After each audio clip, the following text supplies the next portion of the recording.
Bonjour à tous et bienvenue dans cette nouvelle vidéo.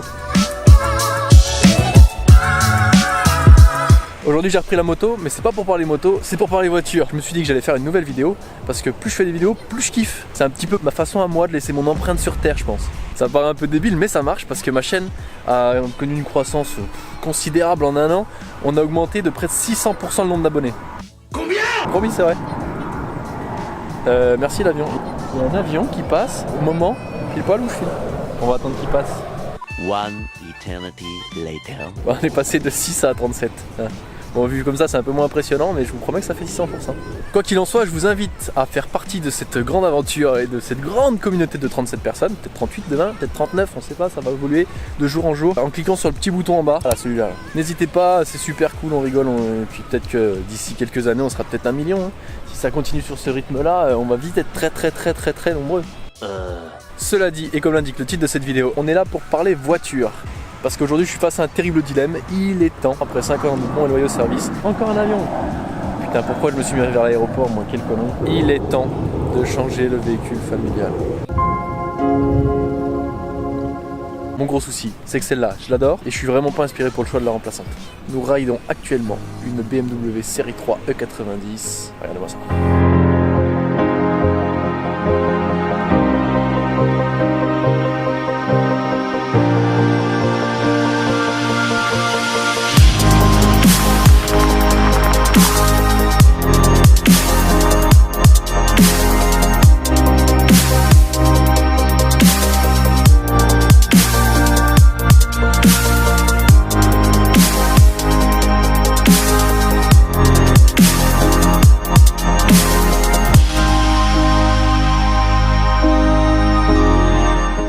Elle comptabilise actuellement 242 000 km. Pour des raisons de fiabilité, il est vraiment temps de changer, surtout avec une famille qui s'agrandit. On a besoin d'un peu plus de place et de quelque chose d'un peu plus récent et d'un peu moins de bornes.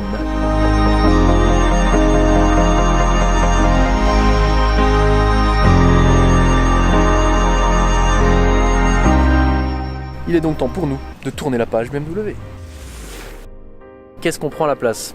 Quelques éléments importants dans la liste de critères. Doit convenir à une famille de 4 personnes. Doit avoir un minimum d'allure, un peu de classe. Doit avoir moins de 100 000 km.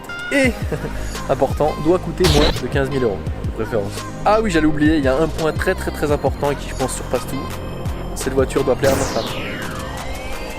Ceci étant dit, après une étude attentive du marché, en essayant au maximum de regrouper nos critères, il ressort BMW série 3, c'est-à-dire la même mais en plus récente. Le souci, c'est que la cote de ces série 3 essence a explosé, donc ça ne nous intéresse pas, surtout que c'est la même voiture. Audi A4, bah en fait on n'est pas trop fan du style des Audi, on trouve que ça a mal vieilli. Ciao. Mercedes classe C, à part le tout dernier modèle mais qui coûte une blinde et demie, ça a mal vieilli aussi. Ciao. Toute la gamme Volkswagen, Skoda, Seat, non j'aime pas. Renault Mégane, Peugeot 308, Citroën C4 ou C5, bah c'est vilain. C'est vilain donc c'est pas possible. Hein. Et en plus c'est trop petit. Ciao. Il reste le choix des 4x4, pas SUV, parce que un monospace déguisé en tout terrain, ça m'intéresse pas. Du coup, exit tous les SUV classiques, Tiguan, 3008, Qashqai et compagnie qui sont quasiment tous des deux roues motrices. Du coup, après cette analyse scientifique, hein, basée sur mes goûts, il ressort 2 choix principaux. Porsche Cayenne, avec le V6 parce que le V8 faut pas exagérer. Principal atout, bah, c'est une Porsche. Après ça consomme un peu et puis il faut assumer en France de rouler avec une voiture de ce type, on risque de se la faire rayer très facilement quand même. Deuxième choix, Mercedes GLK. J'aime bien, c'est sympa, c'est dans le tarif. Le souci c'est que c'est quasiment tous des diesels, il y a eu très peu de moteurs essence. Bon avec ça, on choisit quoi? 3 weeks later. Ça y est, c'est le matin du grand jour. Je suis un peu fatigué. C'est le jour d'aller chercher le nouveau véhicule. J'ai trouvé mon bonheur à Châlons-en-Champagne. Ça fait une trotte depuis Martigues. Ceux qui ont vu mon Instagram, ils savent déjà ce que c'est. Mais je vais pas vous dire tout de suite ce que j'ai acheté. Je vous montrerai ça dès que je l'aurai eu. Je vais laisser un peu de suspense, hein. Vous verrez ça quand on aura fini la transaction. Allez go, c'est parti, on y va.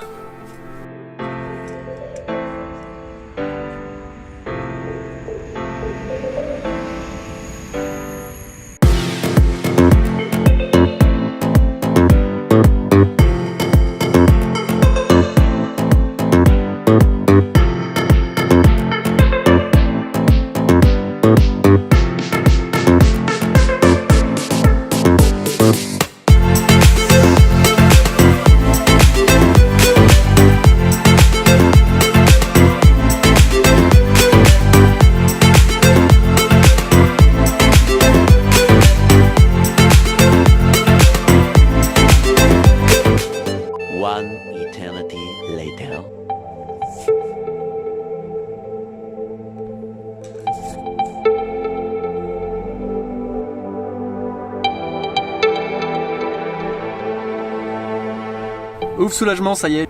J'ai perdu un peu de monnaie, mais j'ai récupéré mon bad boy. Je suis super content de l'engin. Je vous ai toujours pas montré ce que c'était. Vous allez le voir très bientôt. Je vais vous faire des petites vues à l'extérieur. Je vais avoir le temps de me familiariser avec lui un peu. J'ai 769 km jusqu'à Martigues. On va se mettre en route, on est parti. Allez, go.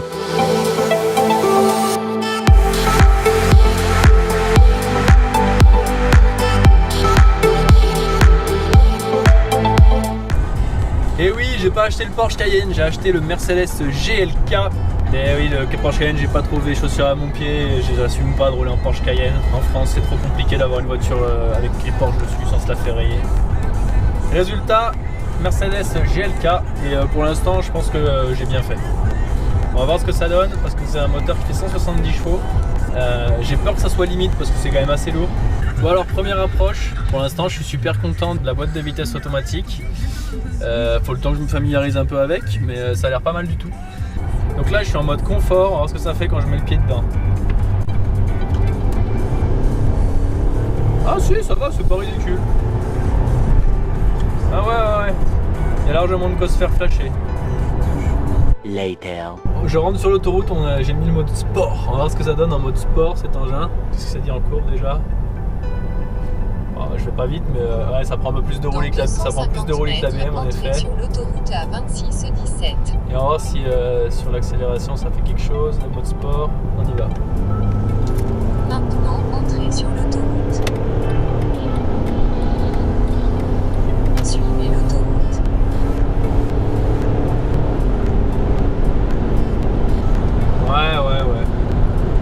Ouais, ok. Bon, admettons.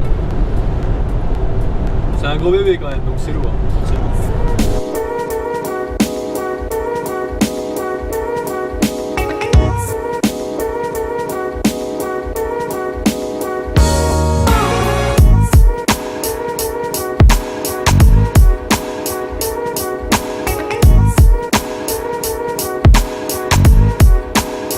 Comme la route est longue jusqu'à Martigues, j'ai fait une petite pause en Bourgogne. Et là, ce matin, je repars. Mais attention, la Bourgogne, c'est froid. Et là, la machine a eu très froid. Et je vais vous la présenter quand même un peu givrée.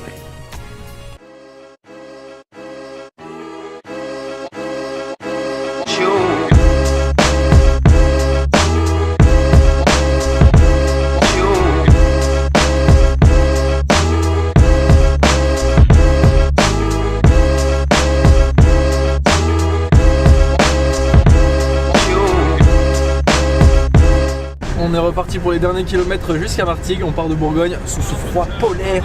Il y a du givre partout. Par contre, les paysages gelés sont vraiment magnifiques, c'est vraiment beau. Allez, c'est pas le tour, on a de la route, on trace.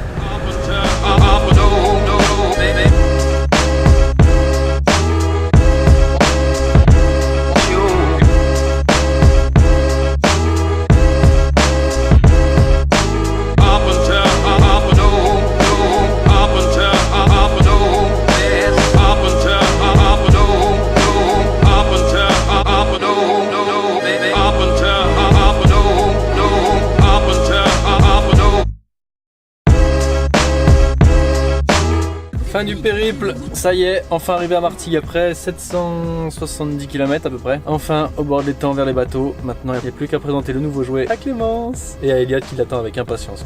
Later. Quelles sont vos impressions sur ce 4x4 GLK? Bah, il est top. Il est top. Oui, il est comme neuf. Vous avez réussi à trouver la marche avant, la marche arrière? Ah oui. Ça va c'était un peu compliqué. Il marche bien. T'as mis du gaz à fond? Non. J'allais déjà pas mal. C'est une belle affaire. T'es bien choisi? J'ai eu raison de te dire un GLK. Nickel. Si la chef a validé, c'est bon. C'est bon, sinon Elliot, ça va? Les enfants ont l'air satisfaits. On a emmené les enfants dedans, ils ont dormi au bout de 5 minutes grand max. Donc ça veut dire que c'est confortable pour les enfants. Voiture familiale, impeccable.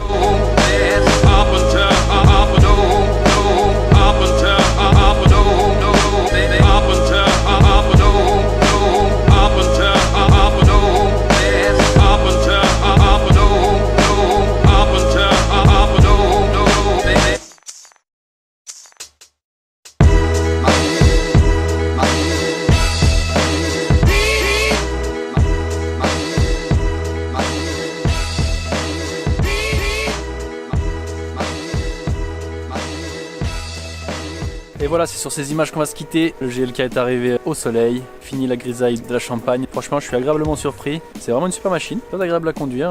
Bon, le diesel, j'aimais pas d'habitude, et puis là, on s'y fait. La boîte auto est très efficace. Et mine de rien, même les 170 chevaux que je pensais un peu limite, finalement, ça roule.